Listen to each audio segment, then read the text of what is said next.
Come, Holy Spirit, we ask for more of you, spirit of wisdom and understanding. Come and be our teacher this morning. In Jesus' name. Amen. All right. So let's start with I'm going to share screen and show you a picture. And I think, yeah, so this would be the traditional and popular nativity scene. You see there Mary, Joseph, and the baby in a manger, a nice stall, a nice hut over there, the star over the hut. We see the shepherds who have come there. We see the wise men with their camel. I think there's a camel there. Yeah, and other pictures have all of these guys crowded, inside the stable, and a couple of angels join them as well. So it's a real nice, inclusive picture of Christmas story. Okay, and let me go out of it now. And it reflects the popular Christmas story, which is that Mary and Joseph are this ordinary couple staying in Nazareth. Mary gets pregnant by the Holy Spirit after a visit from Gabriel. Joseph plans to divorce her but obeys the angel and marries her instead.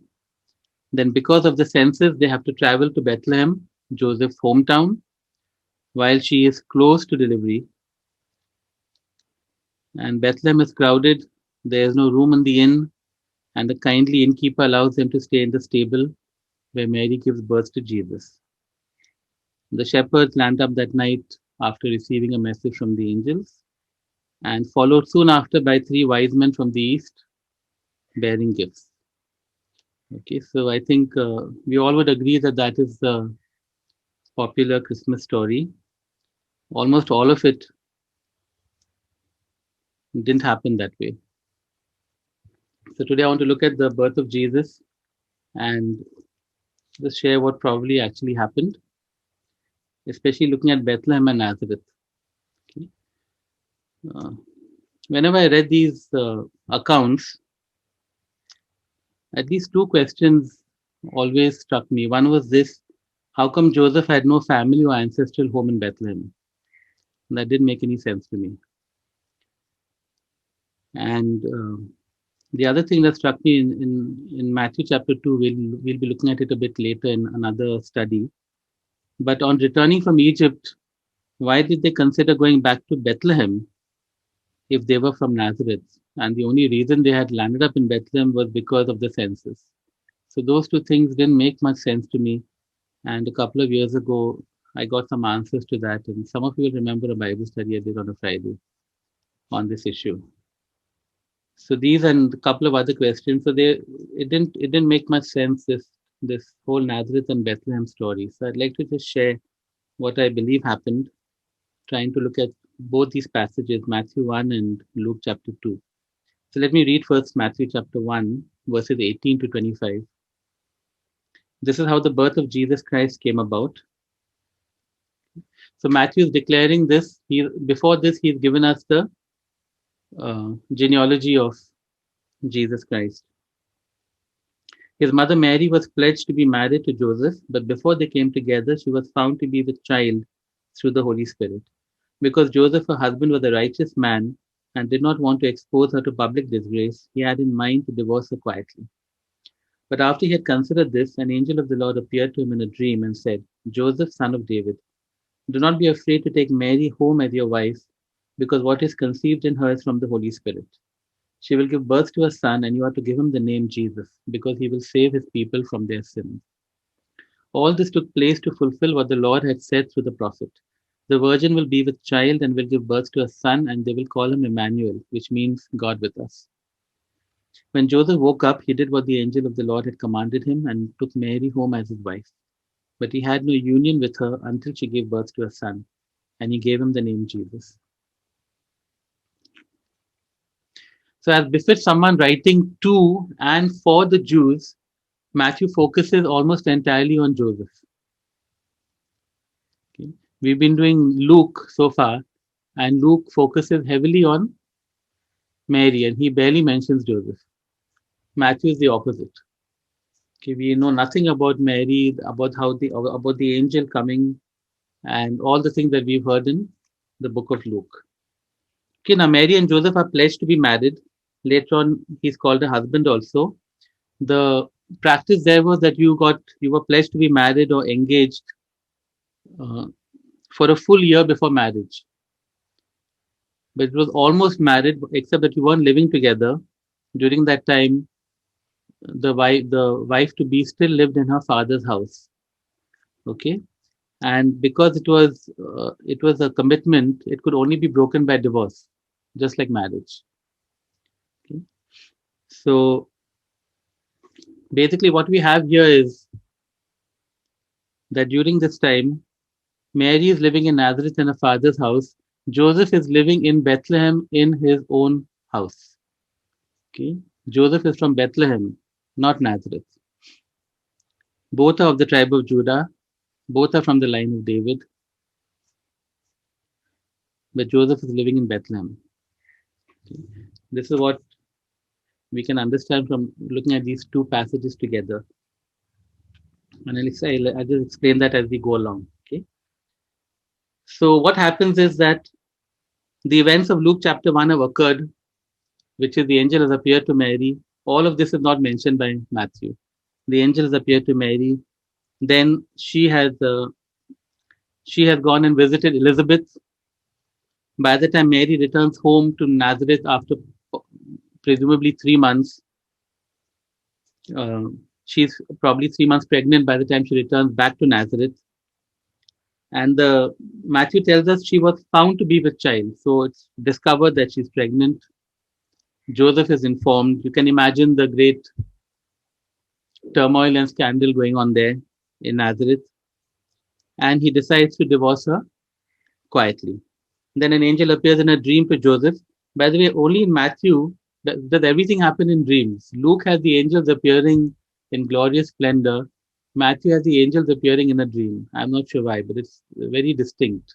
The angel appears twice to Joseph in a dream, or thrice actually, and once to the wise men, but always in a dream.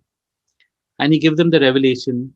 It's a truncated form of the revelation that we get in Luke in great detail about Jesus and who he would be. Okay.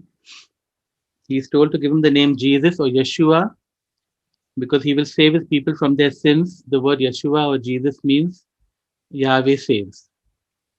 Okay, or Yahweh is the savior. Joseph obeys and marries Mary, which is a very difficult thing in the circumstances.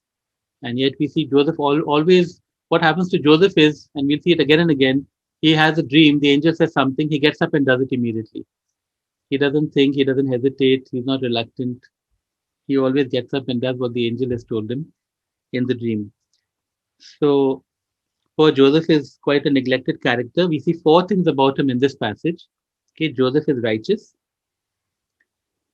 We see Joseph is compassionate. He doesn't want to disgrace Mary. I mean, the story at the moment is that Mary has had an affair and got pregnant while she is engaged to Joseph. He has every right to expose her to public disgrace. But he wants to be, he's compassionate toward her. He's obedient to something very difficult that God tells him to do. He also accepts, just like Mary accepted this extraordinary thing that's being told about Mary's baby, the baby in Mary's womb, that that he is from the Holy Spirit. He is also God fearing. We can see that. Okay, so yeah, we can definitely see that God has chosen this God fearing, righteous, obedient couple to bring up his son. Okay, we also see in Matthew what we see throughout the book of Matthew, which is Matthew's gospel is full of Old Testament prophecies concerning Jesus, more than the other writers. And we can understand that because Matthew is writing to the Jews. And so obviously quoting from and referring to and showing how the Old Testament is fulfilled in Jesus as the Messiah was a big deal. In fact, in the Christmas story alone, and Matthew has a much shortened version of the Christmas story in Matthew 1 and 2, he quotes the Old Testament 5 times. Luke has 2 chapters on the Christmas story and two very long chapters, and he doesn't quote the Old Testament even once. They're talking to different audiences, they're sharing the story in a different way.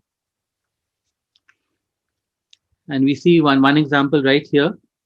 It's from Isaiah chapter 7, verse 14. The virgin will be with child and will give birth to a son, and they will call him Emmanuel, which means, and Emmanuel, of course, means God with us. It's an example of a prophecy. If you look at Isaiah 7, it's a prophecy that is contemporary to that time.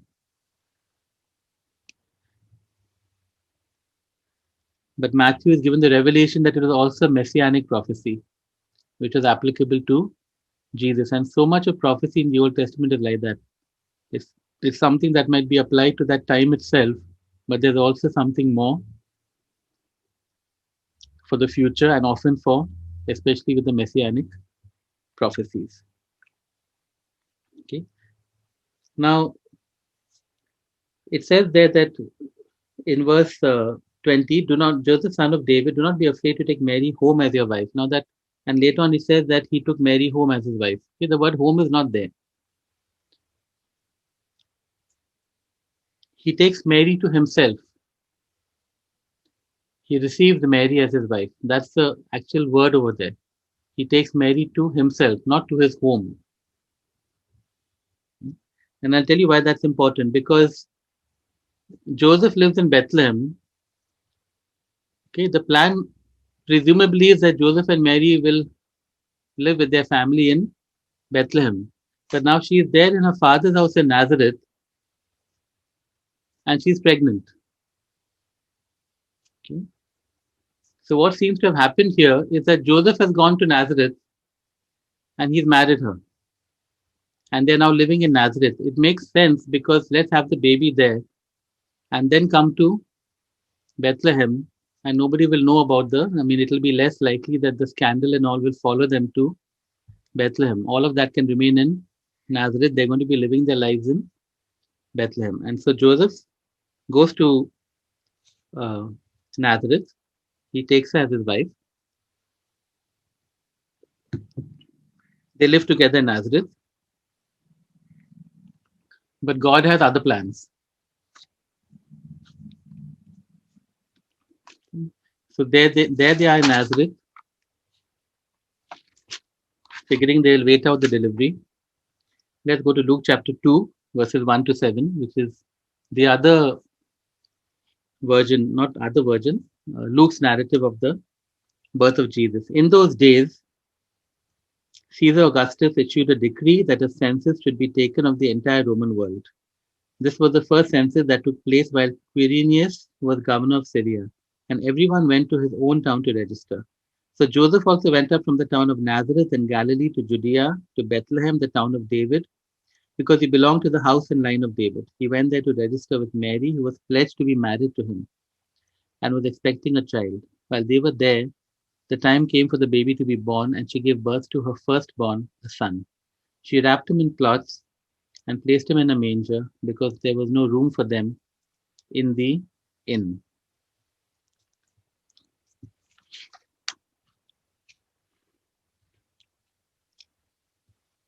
Basically, the census forces Joseph to go back to Bethlehem, okay? Taking Mary with him, obviously, as his wife. She is now part of his household. The census would have to reflect that. Okay? She's pregnant. We don't know how pregnant she is.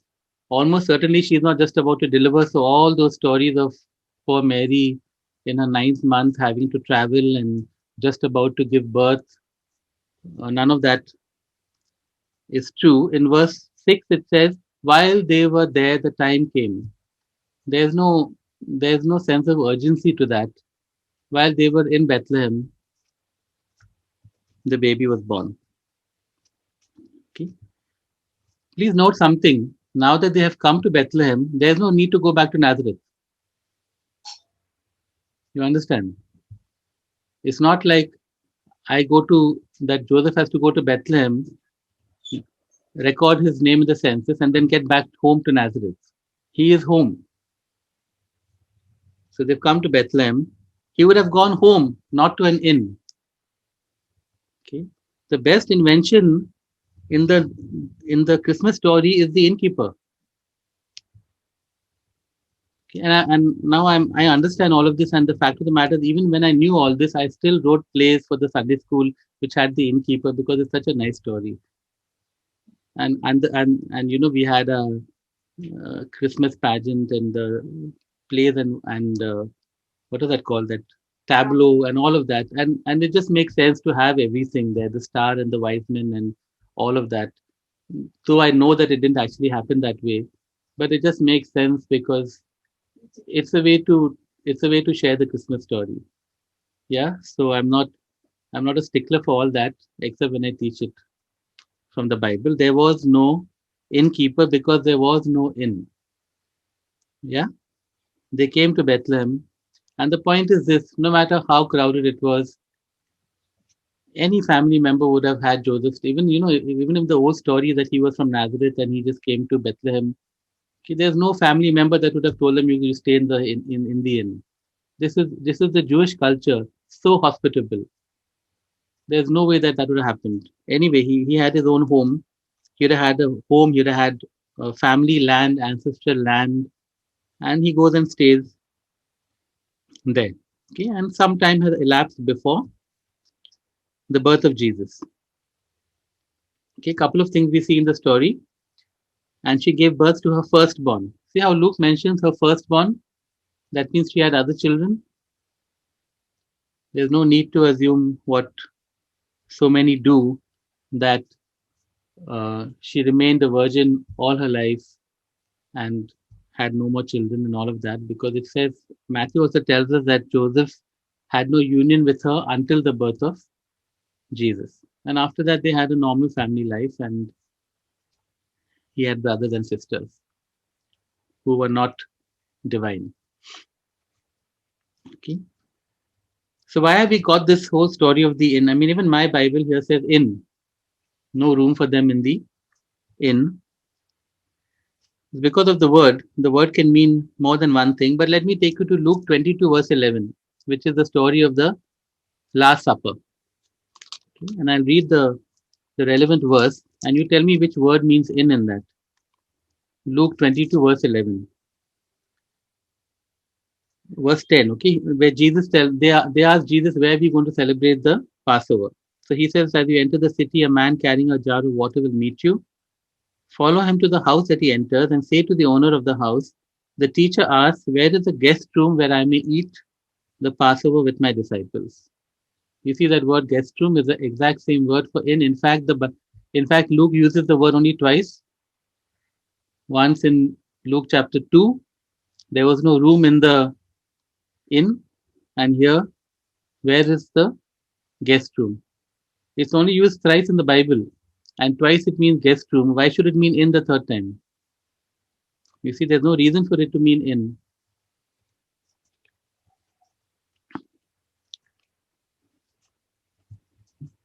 You would have definitely had a big crowd in this house, and we know that Mary and Joseph. I mean, Joseph was not a rich man. Okay, because of later events, we do know that he was not rich. So the house could not have been massive or anything.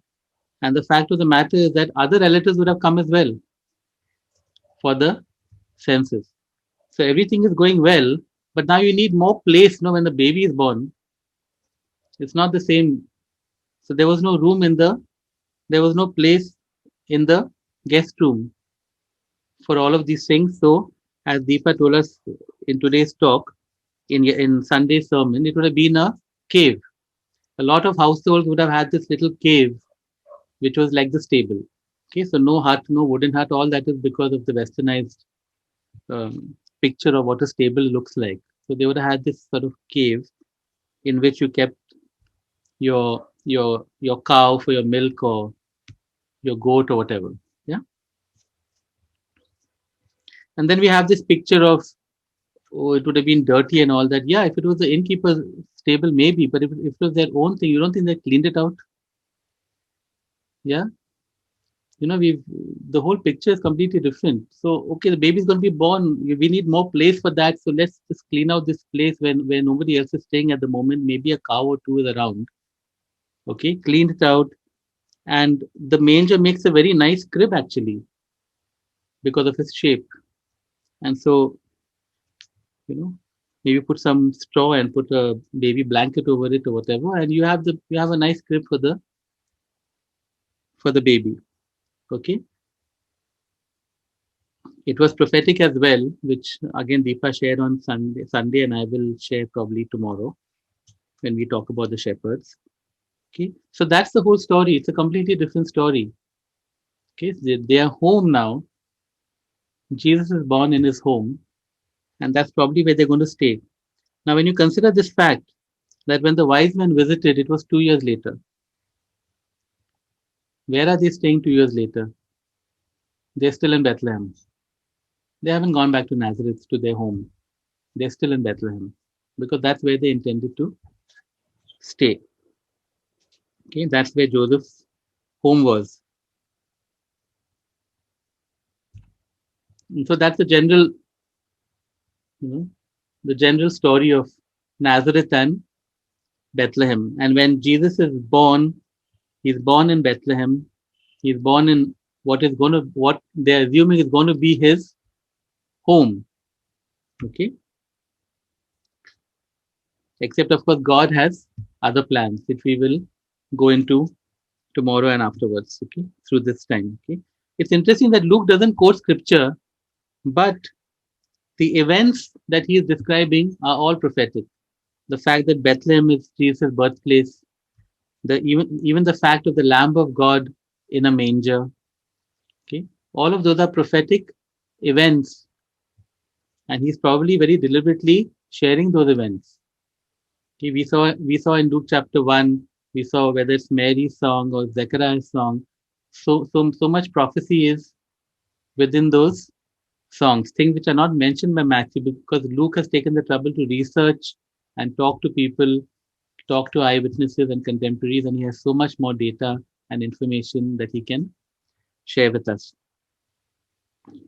And in these details, we see how particular God is, how carefully he has been planning all things out. In the prophetic words across centuries, across millennia, that might apply to something that time, but are also applying to Jesus. Even in the placing of the Lamb of God in a manger. Okay. God is the God of details. God is specific. And we see the details and the specificity and the accuracy and the certainty of his word in the story of Jesus. We don't have to romanticize it and glamorize it with all the trappings because it is an extraordinary story just as it is. It is God, you know, God God using people, ordinary people and insignificant places to do the most extraordinary thing ever to happen. Okay? And he's going to take our ordinary and insignificant lives and places and he wants to do extraordinary things. And he's going to show us in detail what he wants to do as we tune our ears and our spirits to listen to him. Okay. And Lord, we see throughout this Christmas story, we see revelation, Lord. We see God who speaks continuously. You reveal yourself, you reveal your will and purpose. You direct by providence, even through um, secular and ungodly rulers. You carry out your perfect purposes. Lord, we thank you, Lord, that you're God of specifics, you're the God of details. And if we are just in tune with your voice, we don't have to be confused. We just have to obey. Lord, I want to thank you today, Lord, for what we learned from Joseph, especially. His righteousness, His compassion, and His instant obedience to you, Lord, without reluctance, without hesitation. I pray for each of us. I say, Come, Holy Spirit, and I pray for each of us listening to this talk. Lord, give us that same spirit of obedience. Lord, give us that same faith to believe in the extraordinary, in the supernatural, for you are a supernatural God, and to be willing, Lord, instantly to take those steps of obedience. Come, Holy Spirit, open our ears, fine tune our ears, Lord, fine tune our spirits to hear your voice. We pray this in Jesus' name. Amen.